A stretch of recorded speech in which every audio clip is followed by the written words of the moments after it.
everyone, and welcome back to Hello High.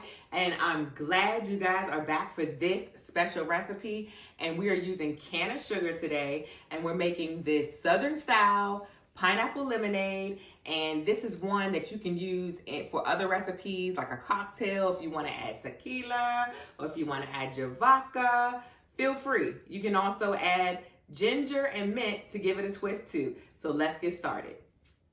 This recipe, you'll need 5 to 6 lemons, 1.5 cups of water, 1.5 cups of canna sugar, 1 fresh pineapple, and 1/2 cup of Dole pineapple juice.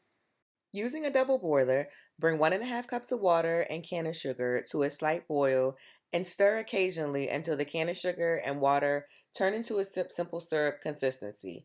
If you're like me, I hate that god-awful taste of green dragon tincture, so I'm creating this simple syrup with the canna sugar to cut the taste.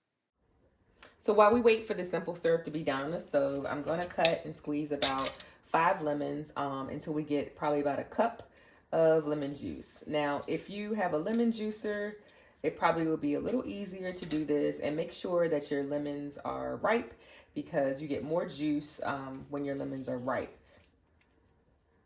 Now, while I squeeze these lemons, if you haven't already, please give this video a thumbs up below and hit that subscribe button. And you can also follow me on Instagram at HelloHighOfficial to see more of my infused meals.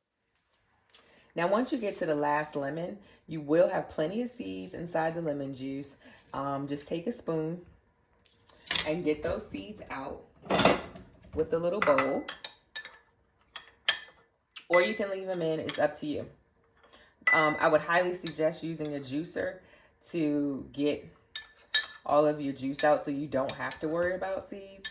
I'm going to leave the seeds in because that's what makes it Southern style homemade.